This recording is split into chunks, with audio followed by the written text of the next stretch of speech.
అమ్మ టీవీలో ఇప్పుడు మడత కాజాలు ఎలా తయారు చేయాలో నేర్చుకుందాం. రుచికరమైన మడత కాజాలు ఈజీగా ఇంట్లోనే తయారు చేసుకోవచ్చు. వీటిని తాపేశ్వరం కాజా అని అంటారు. వీటి తయారీకి కావలసిన పదార్థాలు: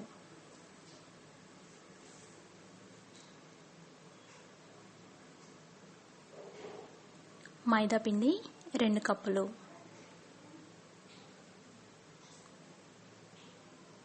బియ్యం పిండి 2 టీ స్పూన్లు, పంచదార 2 కప్పులు, నూనె డీప్ ఫ్రైకి సరిపడా, ఉప్పు చిటికెడు, యాలకుల పొడి 1 టీ స్పూన్ అంటే 3 తీసుకొని పౌడర్ చేయండి, వంట సోడా చిటికెడు. ఇప్పుడు కొన్ని ప్రిపరేషన్స్ కుకింగ్ విధానం నేర్చుకుందాం.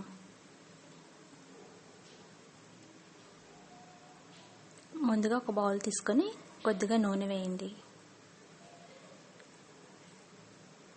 ఆ నూనెలోకి మైదా పిండి వేసుకోండి. కొద్దిగా సాల్ట్ వేయండి.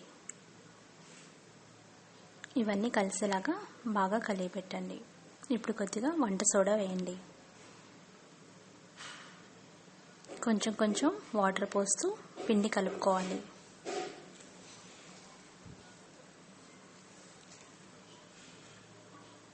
ఈ విధంగా కొంచెం కొంచెం వాటర్ వేసుకుంటూ మెత్తని పిండిని కలుపుకోండి. ఇలా కలిపి ఒక 1 అవర్ మ్యారినేట్ చేయాలి.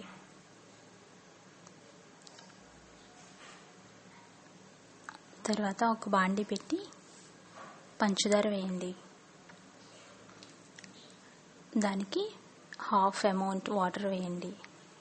అంటే 2 కప్స్ పంచదారకి 1 కప్పు వాటర్ వేయండి. ఇది తీగ పాకం వచ్చేంత వరకు సిమ్లో పెట్టి ఉడికించండి.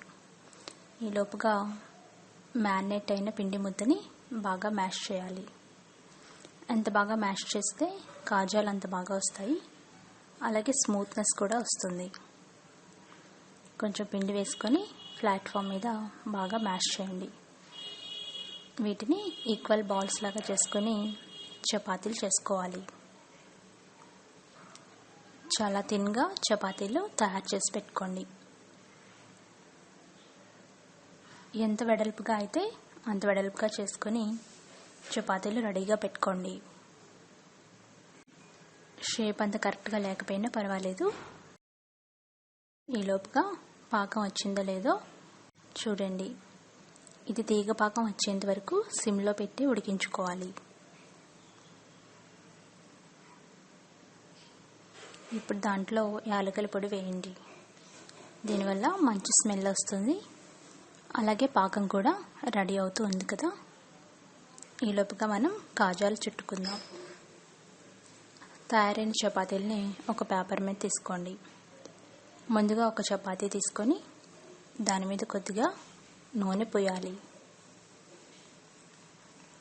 మొత్తం చపాతీ అంతా నూనెని స్ప్రెడ్ చేయండి.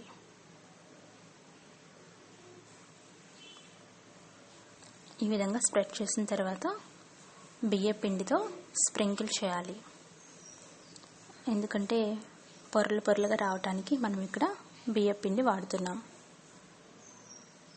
దాని మీద మరో చపాతీ పెట్టండి.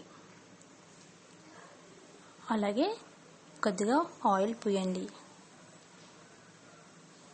మరలా దాని మీద కొంచెం బియ్యం పిండి పూయండి. బియ్యం పిండి వేయడం వల్ల 2 బైండ్ అవుతాయి, ప్లస్ బాగా వస్తుంది. అలాగే ఇంకో చపాతీ పెట్టి ఇప్పుడు 3 లేయర్స్ లాగా ఫామ్ అయింది. సేమ్ ప్రాసెస్ రిపీట్ చేయండి. ముందుగా ఆయిల్ వేసి మొత్తం స్ప్రెడ్ చేసి తర్వాత బియ్యం పిండి వేసి స్ప్రింకిల్ చేయాలి. ఈ విధంగా 3 చపాతీలు ఒకదాని మీద ఒకటి పెట్టుకొని ఆయిల్ తర్వాత బియ్యం పిండి ఈ విధంగా స్ప్రే చేయండి. ఇలా రెడీ అయిన తర్వాత ఒక వైపు నుండి తీసుకొని గుండ్రంగా ఫోల్డ్ చేయాలి. మరీ గట్టిగా ఒత్తకూడదు. చాప చుట్టినట్లుగా గుండ్రంగా ఫోల్డ్ చేయండి. ఇవి పెద్ద కాజాలు కావాలనుకుంటే చపాతీలు పెద్దగా చేసుకోవాలి. ఇప్పుడు లాస్ట్ ఫోల్డింగ్స్ కొంచెం వాటర్ గ్రీస్ చేసి అంటిస్తే అతుక్కుపోతాయి. ఈ విధంగా ఫోల్డింగ్స్ అన్నీ వాటర్ పూసి బైండ్ చేయండి. ఇలా తయారైన చపాతీ మిశ్రమాన్ని కట్ చేసుకోవాలి. పొడుగ్గా కావాలనుకుంటే చపాతీలు ఇంకాస్త పెద్దగా చేసుకోవాలి. ఇష్టమైతే మరో 2 చపాతీలు బైండ్ చేసుకోవచ్చు. ఈ విధంగా ఈక్వల్ పార్ట్స్ వచ్చేలాగా కట్ చేసుకోవాలి. చూసారు కదా, పొరలు పొరలుగా వచ్చింది. ఈ పొరలన్నీ ఇలాగే ఉంటాయి. అదే ఇంకొంచెం పొంగాలంటే చపాతీ కర్ర తీసుకొని కొద్దిగా ప్రెస్ చేయండి. మరీ గట్టిగా కాకుండా లైట్గా ప్రెస్ చేయండి. అన్ని కాజాల మీద లైట్గా ప్రెస్ చేస్తే ఇప్పుడు కాజాలు బాగా వస్తాయి, అలాగే పొంగుతాయి కూడా. ఈ విధంగా తయారు చేసుకున్న అన్ని కాజాలని ప్రెస్ చేసి రెడీగా పెట్టుకోండి. మనం వంట సోడా వేసాం కాబట్టి స్మూత్గా వస్తాయి కాజాలు, అలాగే గుల్లగా కూడా ఉంటాయి. ఈ విధంగా అన్నీ ప్రెస్ చేసి ఓవెల్ షేప్ వచ్చేటట్టుగా తయారు చేసుకోండి. తీగ పాకం రెడీ అయినట్లే. ఇప్పుడు చూస్తే అది గమ్మీగా ఉంటుంది. ఒకసారి టచ్ చేసి చూస్తే ఎప్పుడైతే సింగిల్ థ్రెడ్ వచ్చిందో పాకం రెడీ అయినట్లు. ఈ లోపుగా స్టవ్ వెలిగించి డీప్ ఫ్రైకి సరిపడా నూనె వేసి బాగా వేడి చేసుకోండి. బాగా నూనె కాగిన తర్వాత తయారు చేసి పెట్టుకున్న కాజాలు ఒకదాని తర్వాత ఒకటి వేసి డీప్ ఫ్రై చేసుకోవాలి. ఈ లోపుగా పాకాన్ని సిమ్లోనే మరిగించుకోండి. అన్ని కాజాలు వేసి మీడియం ఫ్లేమ్లో పెట్టి ఫ్రై చేయాలి. జాగ్రత్తగా తిప్పుకుంటూ ఫ్రై చేయండి. ఇవి బ్రౌన్ కలర్లోకి వచ్చేంత వరకు ఫ్రై చేయాలి. మీడియం ఫ్లేమ్లో పెడితే అన్ని పొరలు బాగా ఉడుకుతాయి.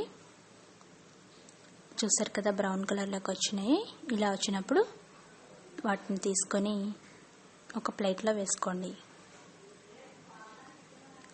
ఆ తర్వాత పక్కనే వేడిగా కాగి ఉన్న పాకంలోకి ఈ కాజాలన్నీ వేసి అన్ని వైపులా తిప్పండి. ఈ పాకం వేడిగా ఉండగానే వేసి ఇవి 1 నిమిషం పాకంలో ఉడికించి తర్వాత 20 నిమిషాలు నానబెట్టండి. 20 నిమిషాల పాటు పాకంలో నానబెట్టాలి. ఎంతో రుచికరమైన మడత కాజాలు రెడీ అయినాయి. ఇంట్లోనే ఈజీగా తయారు చేసుకొని ఫీడ్బ్యాక్ పంపించండి. మరికొన్ని రెసిపీస్కి అత్తమ్మ టీవీ సబ్స్క్రైబ్ కాగలరు. ధన్యవాదములు.